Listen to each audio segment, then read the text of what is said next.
Hello,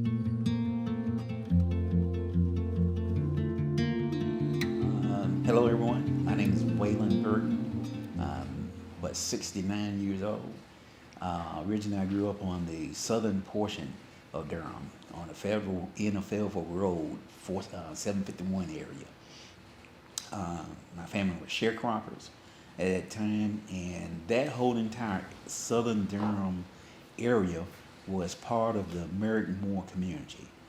Everything from south of the Eno River, in fact, headed to southern Durham County was, for blacks, was Merrick-Moore. Everything north of the Eno River up to Person County line, up Durham County and Person County was slated for Little River High School, which is out here on Roxborough Road, 501.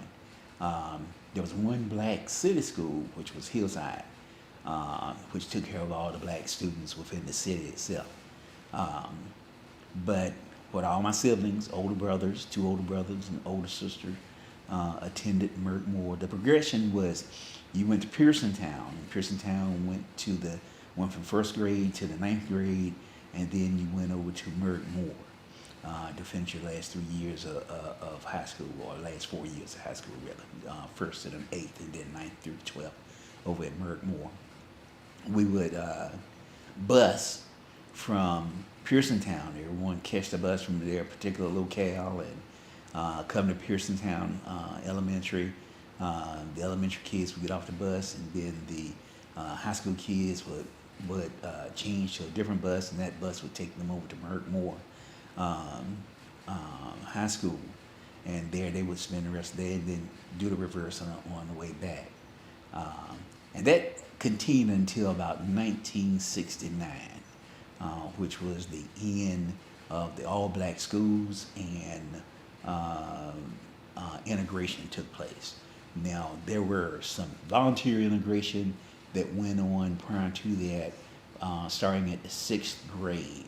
They started phasing out the elementary schools as kids graduated from the sixth grade and went to the seventh. And if your parents volunteered you to go, then you went to all-white school, which for me, we had moved on the northern side of Durham County here up in the Bahama area at the time. And my parents chose to send me to the all-white school, which was Carrington Junior High. So I attended Carrington from 6th, 7th, and 8th grade. Then ninth grade went to Northern High School, where I graduated in 1972. Like I said, that whole southern Durham area was considered the Merrick-Moore community, especially for all the blacks prior to integration.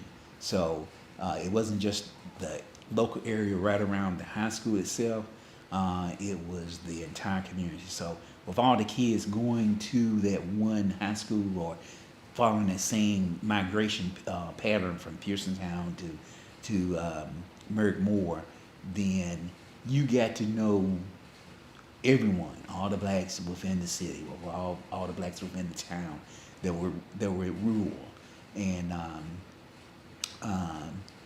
you encountered them as you went to the barbershop or went shopping or any type of local activity or so forth. That's where you would run into those same individuals, school students and so forth, that you would go to school, the teachers as well, principals, etc. At church, wherever it may have been. In 1970, and it took that long after the 1954 decision, Brown versus Board of Education, before the North Carolina schools integrated. The reason it took that long was because the state representative, Pearsall, laid out a plan for the legislature to, first of all, they wanted to change the control of the school system from state control to local control. And that's how you came under the local counties and so forth. Because at one point in time, all the public school system was under state control. They made the rules. and so forth. But they did not want to take that political heat of performing integration on their watch. So the plan was to stall it as long as possible.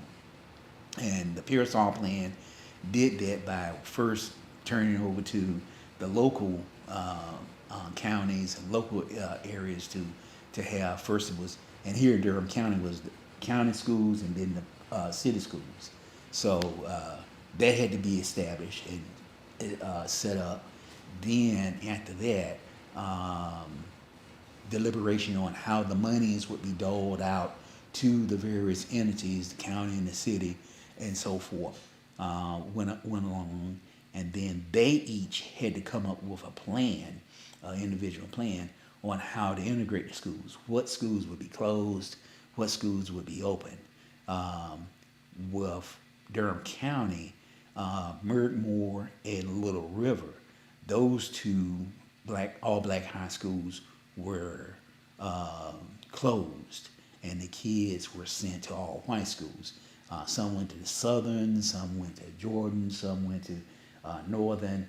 They were scattered about. The only all black high school that maintained was Hillside. Now that was due to Mrs. Spaulding being on the committee with some of the individuals from Duke University that were very vocal and very involved in the local politics and so forth. And they made the decision that those two all-black schools would close, and that would be the only one that was left open was Hillside, and it went on from there. It was quite a shame because all of the schools had performed fantastically. All three of the high schools had performed fantastic, scholastically as well as athletically, and there seemed to be no particular reason as to why that particular manner was selected. As many of the parents explained to the kids as they told them they were going to volunteer them to go to an all-white school, such they would have a much better future. It was to my amazement and my astonishment that when I started going to all-white schools, it wasn't so much that I learned more. I had learned a lot. In fact, I was comparable to all the white students in all the various subjects, from math to science to social studies to art to anything else. It was that they had much better facilities. The school buildings were newer. They had better restrooms. They had better cafeterias. The school books weren't hand-me-downs because we always obtained the hand-me-down school books from the white schools that went to the all-black schools. You always find the names of the students written in them and so forth, but you had to take care of them because they had to be passed on to the next set of students that came behind you and would go into your particular class, into that particular class, whatever it may be. And the teachers taught the same things, the same types of lesson plans, quite frankly. Some of the teachers that came from the all-black schools went into the white school system, but it was very few, very few. In fact, in 1970, when I started going to Northern, out of the entire population, I think we had about 8 black teachers, and they came over to Northern High School from. Some came from Merrick-Moore, some came from Little River, some came from other schools within the state and so forth that had moved here or had graduated from educational colleges and so forth and started in. But it was very few. They still maintain a rigorous type of curriculum and lesson plan, and you still had to maintain your grades. Whenever there was any type of conflict or any type of fights or anything that went on, then it was the all black teachers that would come in and sort of facilitate the peace that may have went on between. Um, um, at that point in time, in 1970, we protested the fact that there were no principals or assistant principals or very few all black teachers at Northern. In fact, we did a sit-in up in the main hall, and we did a walkout and so forth as well. So just as the kids walked out here just recently about gun violence, we walked out because there was not any type of black studies or black teachers or management or supervision that was in the schools and so forth. I know at Southern, they walked out and protested. Black students walked out and protested over there because of the mascot name. It was originally the Southern Rebels, and that was not liked upon, and they made a change in the mascot name over at Southern due to that point of fact after integration as well. There was some turmoil. It was not anything that was as drastic as you may see today. On entrance into Northern, we were pelted by tomatoes, rotten eggs, and that type of thing. But most of the kids and students had gone through various civil rights training. We had been trained to be peaceful, not to fight back, not to create conflict, this type of thing, to continue to hold our heads high and continue on through. And we did that. We persevered through that and so forth. As time went on, because some of the students had came with us from the middle school, from Carrington, and we had hung around with one another, laughed with one another, and so forth. And times were changing. 1970, that was the time of Aquarius, as is denoted, and you had a lot more hippies during that time period. And with that, you had a lot of white kids that were into that phase of lifestyle and so forth. And so they saw everybody as everybody. Everybody was alike. Everyone was the same. And hey, there was no conflict there. I know one of my best friends was white, Barry Sitter. His parents were teachers and so forth. He was an artist. I was an artist. We talked a lot. We hung together. We skipped school together. I was at his house quite a bit and so forth, and met his parents and so forth. Very personable people and so forth. And we basically hung out, do gardens and so forth, and this type of thing. But it was kind of age when times were changing, but it was changing with the kids, not so much with the parents. The parents were still very staunch in their attitudes about separation and bigotry and prejudice and this type of thing. But with the kids, it wasn't as much so.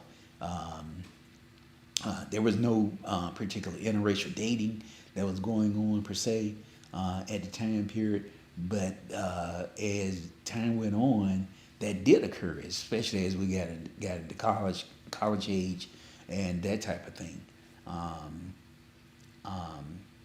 For me, it was a very insightful time period that went on as we progressed through Northern and so forth from the 9th to the 12th grade and graduation. A lot of things were going on in the world during that time period. The Vietnam War, which there were a lot of discussions that went on about that as we went through the classrooms and so forth. There were no discussions concerning other races and so forth, and what their contributions and activities were, Latino or Native American or African American.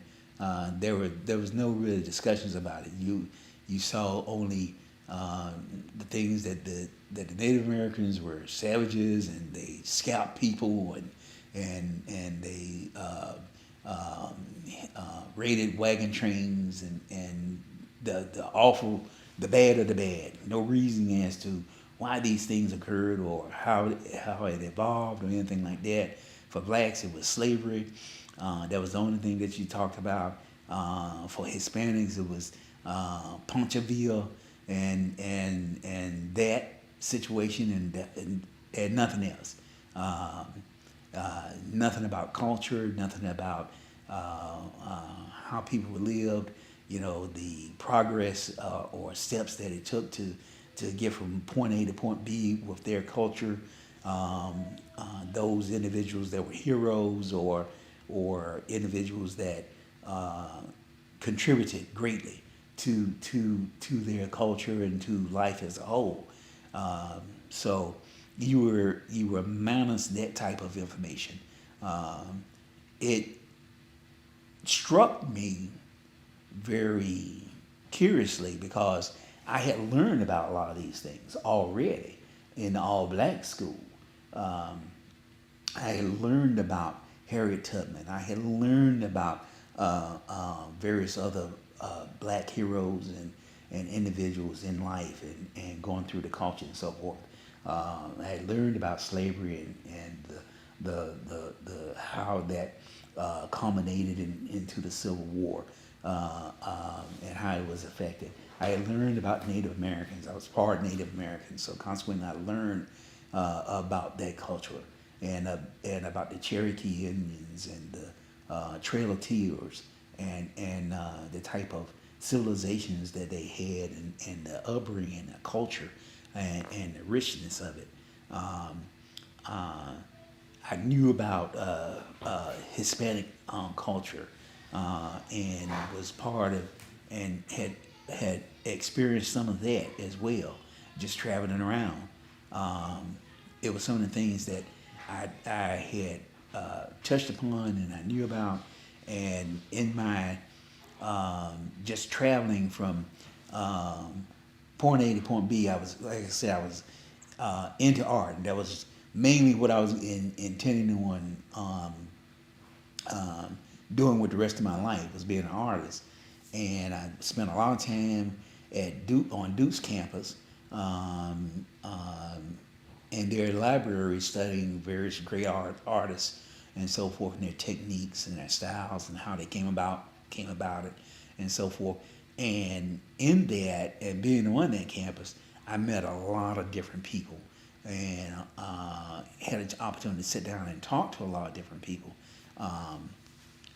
which gave me a much broader viewpoint of life and of the world, and I wanted to experience even more of it, which made me go into the military, which I had pre-enlisted to go into the military during my junior year of high school.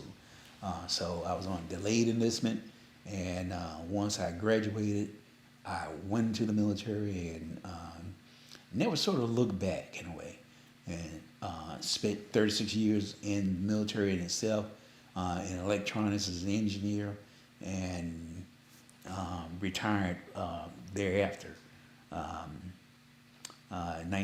In 2008, in fact. So with that, I've had an opportunity to travel the world and experience a lot of different cultures and to see just exactly how they fit into the world picture as far as what was going on in their cultures during these particular time periods or another time period. And I think that's exactly what a lot of the Gen Xers and a lot of the other generations that's coming after me are doing. They're experiencing that and becoming much more self-aware of themselves and about the world as well. So for me, I would have went to Merrick-Moore as a Merrick-Moore Tiger after completing Pearsontown, but I wound up going to Northern High School and graduating from there. I wear both symbols on my clothing when I attend those types of reunions because I'm a mixture of both sides. Merrick-Moore colors were gold and green, and Northern's colors are blue and gold. So they sort of blend out and mesh together. And proud of both schools. I'm proud of the people that came before me and what they accomplished. Again, my older brothers, two older brothers and older sister, graduated from there. In the beginning of the school to the end of the school, I can look back upon the contributions that they made at the school and the things that they did for the school and how they helped to uplift that name of the school and the student body. And I try and maintain that for them in their name, in their memory, to help keep them alive in their memory and their accomplishments alive from Merrick-Moore. Not neglecting my own or anything that's going from Northern, but also knowing that I'm a mixture of both schools. I'm a blended type of individual. And with that really concludes my course of activity in going with the two schools. So I'm very proud of the type of career that I had with the military and the Department of Defense. It was very rewarding, and it was very challenging and exciting as well. Did quite a bit of traveling from one country to another country, in and out of from Germany to Great Britain to Israel to Spain, Korea, Vietnam, as I said, Philippines, France, Turkey. Had some travels to a lot of these different countries and so forth, and got the chance to sort of know a lot of the different people, talk with them, experience their cultures and so forth. And I think having gone through an integrated school made me more prepared to be able to express myself and get more familiar with the local culture and so forth. I wasn't I wasn't afraid of the local culture. I wasn't afraid of experiencing something different. I had a much open-minded mind, I think, than others that had not had that experience before. And so I was able to sort of get right into the culture, learn some of their language and so forth, become familiar with a lot of their habits and a lot of their traditions and so forth, learn their no-nos, things not to do very quickly. So consequently was able to converse and feel accepted within their cultures. I think that helped me a great deal. It even helped me as I came back and I retired, came back to the state, and to see some of the things that are going on now. It seems to be trying to limit those experiences and that type of exposure.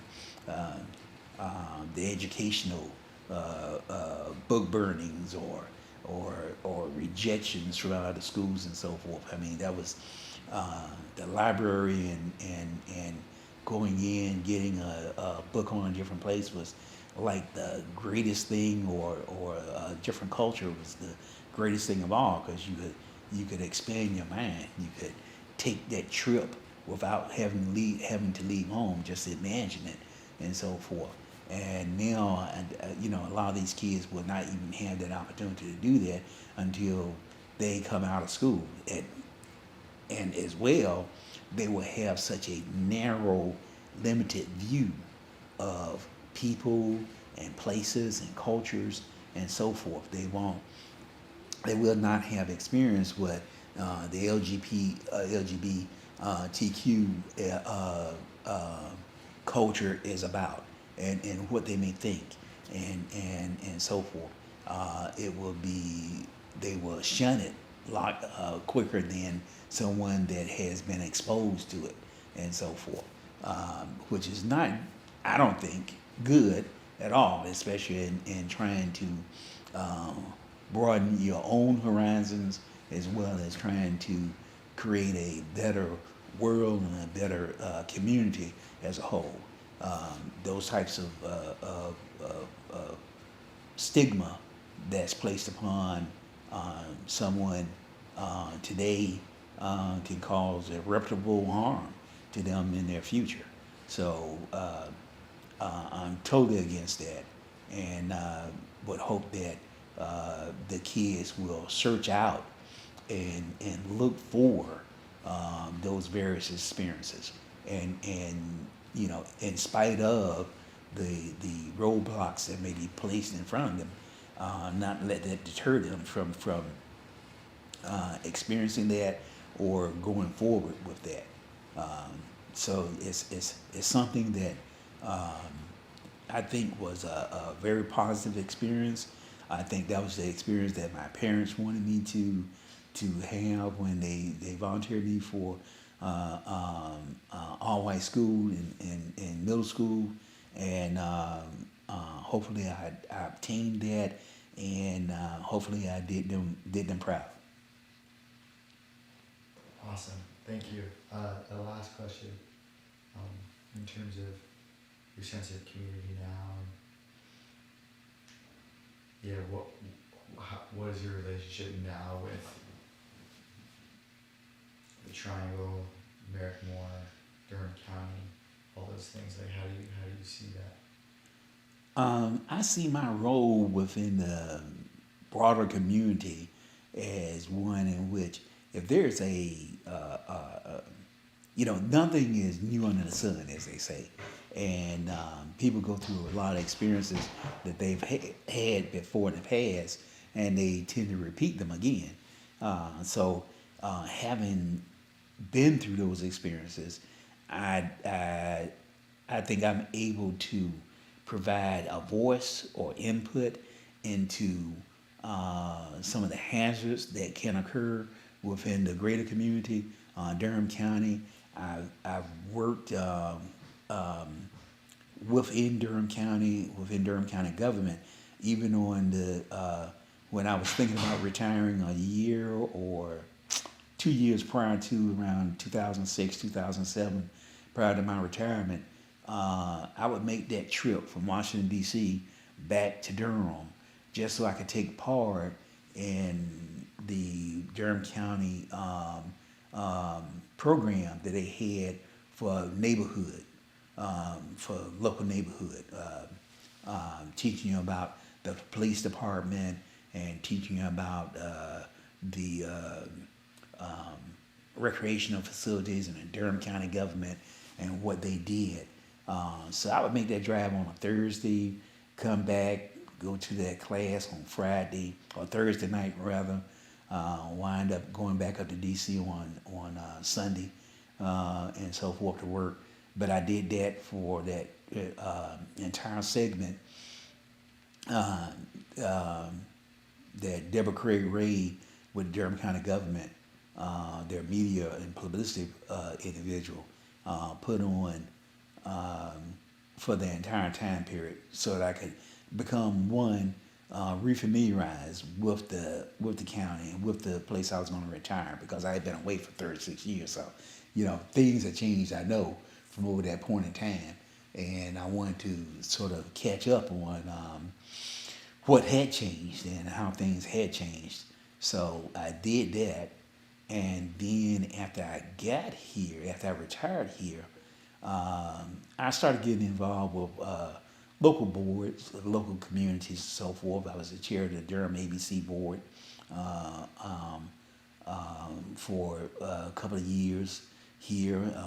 I was also the general manager for the Durham ABC board, Durham ABC board here and ran the 8 to 9 ABC stores that were here. Had a close relationship with the state ABC commission over there, and went back and forth and discussed various things that could be done, and how it could be much more successful and so forth. And made a lot of different changes with the ABC board.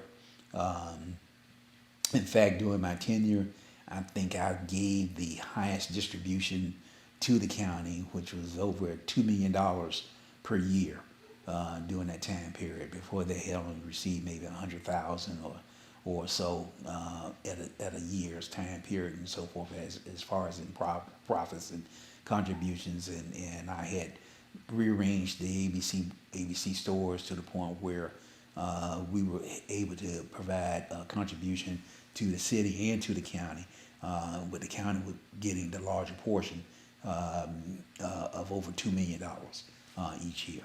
So I felt like I was providing a service to the county and so forth. I also served on the board and was chair of the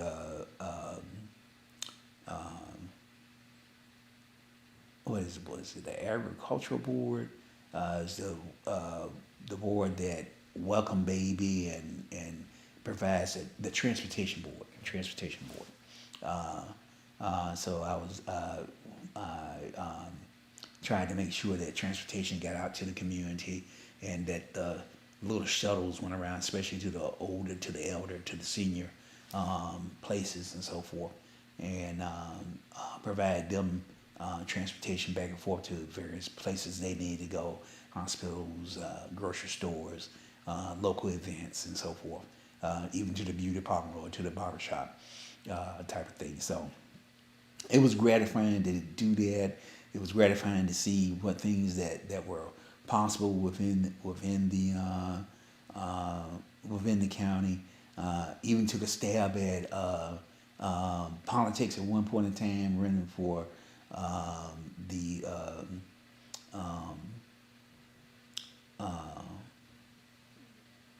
Board of Elections at one point in time, and lost that race, but still keep a keen interest in the people I met, and all the different things that I did and encountered during that time period. So it's been a great help to me, and I'm pulled right back into it as far as doing things for the community. Right now, I'm with the local chapter of the Tuskegee Airmen, trying to keep the memory of their accomplishments and deeds during World War II alive. We also try and provide educational experiences to middle and high school students about aviation and aerospace, to try and get them interested in those areas, all the areas of aerospace and aviation that there are, and do that. I sit on the board for the Merrick-Moore Mill Grove Association, Alumni Association as well, and chair of the Northern High School Black Alumni Association as well. So it keeps me busy and interacting in between all the various groups and relationships that there are, and I see a tie to all of them, from one thing to another. So it's been gratifying and rewarding at the same time period.